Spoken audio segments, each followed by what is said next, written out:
ಇನ್ನು ಕನ್ನಡದ ಅತಿ ದೊಡ್ಡ ಶೋ ಆದಂಥ ಬಿಗ್ ಬಾಸ್ನಲ್ಲಿ ಕಾಣಿಸಿಕೊಂಡಂತಹ ಅದ್ಭುತವಾದಂಥ ಕಲಾವಿದೆ ಮತ್ತು ನಟಿ ನಾಯಕಿಯಾಗಿದ್ದಂಥವರು ಇದೀಗ ವಿಧಿವಶರಾಗಿರುವಂಥದ್ದು. ಹೌದು ಸ್ನೇಹಿತರೆ, ಅದು ಕೂಡ ಆತ್ಮಹತ್ಯೆಗೆ ಶರಣಾಗಿರುವಂಥ ಘಟನೆ ನಡೆದಿರುವಂಥದ್ದು.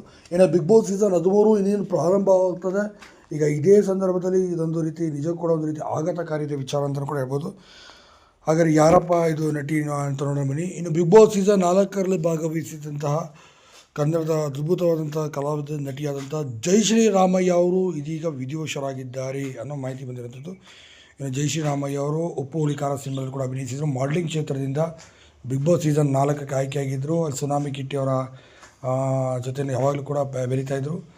ಇನ್ನು ಬಿಗ್ ಬಾಸ್ನಲ್ಲಿ ಕಾಣಿಸ್ಕೊಂಡಿದ್ದಂಥ ಇವರು ಬಿಗ್ ಬಾಸಿಂದ ಬಂದ ನಂತರ ಒಂದು 2-3 ಸಿನಿಮಾಗಳು ಕೂಡ ಮಾಡಿದ್ರು. ಮತ್ತು ಅವಕಾಶಗಳ ಕೊರತೆ ಉಂಟಾಯಿತು. ಮತ್ತು ಅನಾಥಾಶ್ರಮಕ್ಕೆ ಕೂಡ ಸೇರಿಕೊಂಡು ಮನೆಯಲ್ಲಿ ದಾಯಾದಿಗಳ ಕಲಹದಿಂದಾಗಿ ಮತ್ತು ಮಾವಂದಿರು ಮಾಡಿದಂಥ ಮೋಸದಿಂದಾಗಿ ದೂರ ಉಳಿದು ಅಂತ ಹೇಳಲಾಗುತ್ತೆ. ಇನ್ನು ಆರ್ಥಿಕವಾಗಿ ತುಂಬಾ ಸಂಕಷ್ಟಕ್ಕೆ ಸಿಲುಕಿದಂಥ ಇವರು ಸಮಸ್ಯೆ ಎದುರಿಸಲಾಗದೆ ಆತ್ಮಹತ್ಯೆ ಮಾಡಿಕೊಂಡಿದ್ದಾರೆ.